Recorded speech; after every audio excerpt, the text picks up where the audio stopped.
তোমরা অনেকেই আমাকে কমেন্ট করো তোমার ভিডিওতে কেন তোমার শ্বশুরবাড়ির কাউকে দেখতে পায় না। আজকে সেই নিয়েই তোমাদের সঙ্গে কিছু কথা শেয়ার করব। চলো তাহলে তোমরা দেখতে থাকো। আমি বিয়ে হয়ে আসার 3 মাসের মধ্যে আমার শাশুড়ি মা আমাকে আলাদাটা এই কারণেই করে দিয়েছিল, আমার বরের কোনো ইনকাম ছিল না। কলকাতাতে সেন্টারিং এর কাজ করার পরও আমার বর সংসার চালাতে পারছিল না, তাই আমাকে আমার বাবার বাড়িতে রেখে আমার বর চলে যায় বাইরে। গিয়ে যখন একটু ভালো ইনকাম করছিল তখন আমাকে নিয়ে যায় 6 মাস পর। বিয়ে হয়ে আসার 3 মাসের ভেতরে আমার শ্বশুরবাড়িতে অনেক অশান্তি ঝামেলা হয়েছে।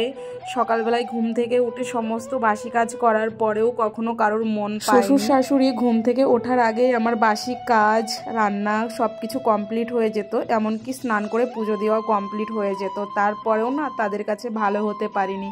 কেন বলো তো? আমার স্বামীর কোনো ইনকাম ছিল না। তাই আমার শ্বশুরমশাই বলতেন, তোমাকে বিয়ে করে নিয়ে এসেছে, তোমার দায়িত্ব কি আমরা নেব?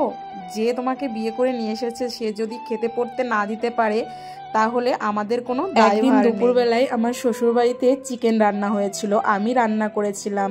শাশুড়ি মা হরিসেবায় চলে গেছিল পাশের বাড়িতে, আর শ্বশুরমশাই একটু কাজের জন্য বাইরে চলে গেছে। সেদিন আমার বর বাড়িতেই ছিল, কাজে গেছিল, কোনো কাজ পেয়েছিল না। ননদ আসার পর দেখে আমি ভাত খাচ্ছি আর টিভি দেখছি, সঙ্গে সঙ্গে আমাকে জিজ্ঞাসা করলো মা কোথায়। আমি বললাম মা পাশের বাড়িতে হরিসেবায় গেছে।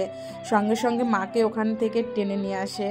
আমি ভাত খাচ্ছিলাম ওই অবস্থায় সঙ্গে সঙ্গে আমার ননদ টিভিটা বন্ধ করে দিল আর আমার শাশুড়ি মা ভাতের থালাটা কেড়ে নিয়ে ফেলে দিল। সেই দিন আমার বর সবকিছু মুখ বুঝে সহ্য করেছিল, একটা প্রতিবাদও করেছিল না। কি বা প্রতিবাদ করবে সে? কিছু বলতে গেলেই তো বলে, তুই কি ইনকাম করে খাওয়াস তোর বউকে? এই নিয়ে ছোটখাটো 3 মাসের মধ্যে প্রচুর ঝামেলা অশান্তি হয়েছিল। তারপর আমরা আলাদা হয়ে গেলাম, এখন অনেক ভালো আছি। গল্পটি লিখেছেন সুনিতা কর্মকর।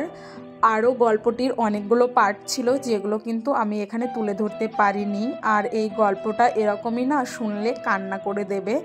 ছোট্টখাট্ট শর্টের মাধ্যমে তোমাদের সঙ্গে শেয়ার করলাম।